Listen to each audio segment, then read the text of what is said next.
What's up, YouTube? Blaze Templar here with another X and Y Wi-Fi battle. I know it's been a day and forever, but here it is, finally at last. And for those wondering, I do plan to have another Let's Play Final Fantasy X HD Remaster up fairly soon. I'd have to go ahead and get one rendered and all that fun stuff, and that takes forever, but that's kind of what it was going on. Anyway, let's get to the match. Finally, after like 30 seconds. Anyway, I got a match off of the Smogon Wi-Fi Battle Finder. I can't believe they actually have it up now. And when I first saw that team, I wanted to cry. That's a Cloyster, a Dragonite, a Ferrothorn, an Aegislash, Alakazam, and a Gyarados. Those are huge, huge threats. Ferrothorn being able to set up rocks, Leech Seed, etc., and just the rest able to decimate it given the chance. So honestly, when coming into this match, I'm a little scared, although thankfully I do have some great threats with Salamence and Bisharp being the two most notable, and we'll see if I can do all right here. Anyway, this is against Nordy. I think his name was Speedy Squirtle on Smogon. I don't know why I want to call it Shogun today. Anyway, leads with the Gyarados, and I'm thinking it's a Mega Gyarados, and I really don't want it to Dragon Dance my face and then Waterfall and do all those evil things, so I just went a Draco right off the bat. Get a crit, not quite enough to kill. That loss of the 10 power off the Draco means I wasn't able to quite kill. Comes awfully close though, and my Mixments isn't able to do much more than just severely weaken Gyarados, and that's okay, because now I know it's not the Mega. I would have loved to have it for later, but unfortunately I'm not going to. And I'm going to go with this Staraptor here. I know he's probably going to want to just sack it off, but if he decides to switch, I'll be able to get some nice momentum. Either way, I'll get the... If he stays in, I'll get the kill. If not, I'll be able to get to the momentum, and so that's exactly what I do. I U-turn straight out, and so that's not a bad play for me. I mean, I lost Salamence, which is bad, but I do have options still. And Mamoswine, this is actually for my doubles team, so even worse, I don't have the Stone Edge one. I have my Rock Slide one, and he's going to switch, go right back into his Gyarados, and at this point, it's good for intimidating, and I'm going to miss the Earthquake because, well, Flying type doesn't get hit by Earthquake. Anyway, this means I'm just going to go for the Rock Slide. If I didn't have the Rock Slide, I would have gone for the good old-fashioned Stone Edge, or Icicle Crash, because that would have been better anyway. But because I had Rock Slide, figured it'd work out well. Down goes Gyarados. Don't have to worry about that being a Mega or Dragon Dancing in my face, so that's okay. But in comes the Ferrothorn, and the obvious play is to get the rocks up or something like that. And I have the perfect response to that. It's called Espeon. Now, for those who are familiar with Gen 5, you'll remember this. Magic Bounce. And ladies and gentlemen, I don't even have to set up rocks this game because he's going to do it for me. And now, the funny thing is, Espeon, this particular Espeon, is able to set up all over Ferrothorn because of how I run it. But he Thunder Waves, predicting me to switch because most Espeon really can't do anything to Ferrothorn except die to Power Whips. Not this Espeon. Not this Espeon. Anyway, he's going to withdraw, and at that point he really knows there's nothing he can do, and go into his Aegislash. Now, at this point I could go for a variety of things, but I decided to go for the Wish because that way, no matter what happens, I will be looking alright, and it really will work out okay for me doing that. Anyway, in comes the Aegislash, and he can go for this King Shield, or he can Swords Dance. I'm guessing he's probably going to want a Swords Dance just to kill off Espeon really easily, but I'm not going to allow that. I'm just going to fire off a +1 Shadow Ball, half its HP, right off the bat, as it goes with Swords.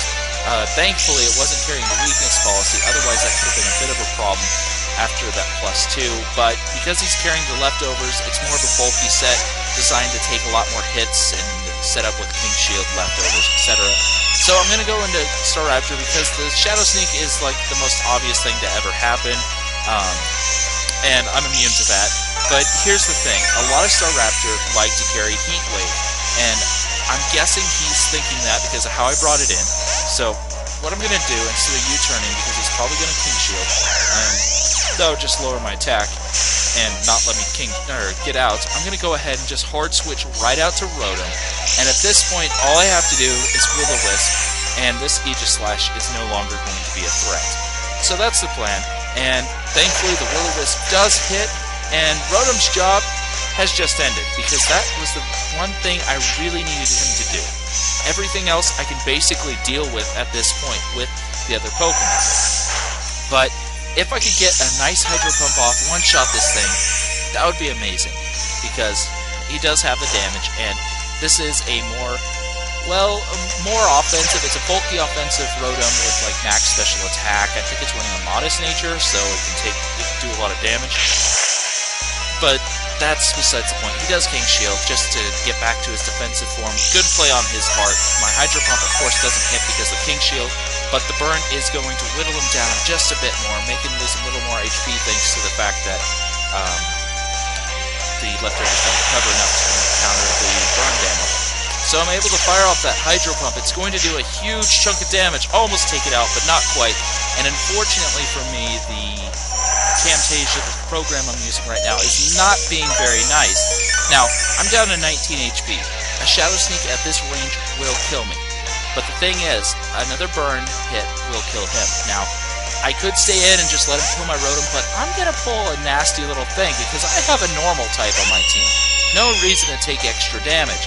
Shadow Sneak, I'm immune, and so he's going to get the leftover recovery, sure, but unfortunately for him, the burn damage is going to be too much, and Slash goes down without claiming a single victim, which I always love to be able to do that. Thank you so much, Rotom, for being so bulky. Anyway, in comes Dragonite. The multi-scale is naturally broken thanks to the rocks, and he knows he will die to a Brave Bird. That's just how powerful Staraptor is. So he goes for the extreme speed, really the only choice he had, and I play very predictably here because there's really no reason not to. And Brave Bird, that's the end of Dragonite, and Staraptor still has a couple of good attacks left in him. Anyway, in comes Cloyster, and after the rocks break the sash, I figure, you know what, Cloyster, you're gonna die to close combat. There's no way you can survive this. He survives on like an itty-bitty bit of HP, as if he had survived on the sash, so, that was annoying. Not gonna lie, but okay, let's just move on. Now I know I'm going to die to an Ice Shard, or an Icicle Spear, or whatever he decides to go for. So I'm gonna do a little bit of scouting by sacrificing Rotom. It's really low on HP, and this is why I kept Rotom, because I knew it would come in handy for this. Now, this does tell me he does have Arch Shard, so that being said, I can't go into Bisharp, obviously, in Sucker Punch, because his priority is faster than mine, and then my Sucker Punch as well. So I'm going to go to Mammoth Swine, which, after the thick fat, will basically resist the Ice Shard. Going to do a fair amount thanks to the +2, but definitely not even close enough, and I'm going to be able to Ice Shard the Cloyster, take it out, and one of the most threatening Pokemon in the metagame right now, Cloyster, with that Shell Smash, is dead, and in comes Ferrothorn. It's paralyzed, and it's going to take some rocks damage, but I'm not going to stay in to let Ferrothorn cause me problems. I'm going to go right back to Espeon, because really, Espeon basically annihilates this Ferrothorn. There's nothing you can do to it. Iron Head. Yeah, that did basically nothing. And after leftovers, it's going to do a lot less. And now I basically can set up all over this Ferrothorn, and that will essentially be the game. So, yes, he still has one more Pokemon left, so that could be a threat. Because it is Alakazam, and because nothing on his team so far has been the Mega, it probably is. And that's a big problem, but hopefully I won't have to deal too much problems, because I do have a Calm Mind under my belt, and I am running max HP, so maybe I'll be alright here. Anyway, the paralysis does knock Ferrothorn down. It's not able to do anything for a turn, and at this point he knows he needs to switch, get into Mega Alakazam, and hopefully one-shot me with Mega Alakazam. And for some reason he's not carrying the ability Magic Card, which kind of surprised me, but I guess because your Mega doesn't matter, still would have recommended it with taking non-damage from the rocks that way. But regardless, he Megas, and he's going to trace my Magic Bounce, which that's good for him, because it's a good ability.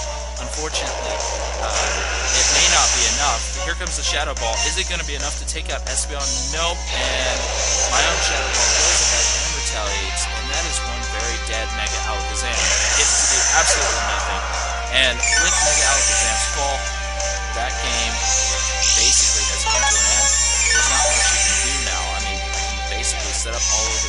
Thorn and start using Shadow Balls after getting another Calm Mind up, because at that point I'll be able to do enough damage.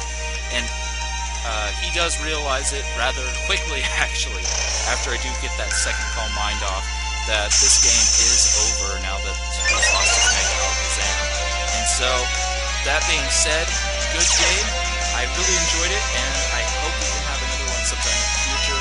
And again, feel free to message me or whatever, have some new games. I will see you next time with another Pokemon battle, hopefully in the near future. I know I'm not very good at putting them up like I should be, but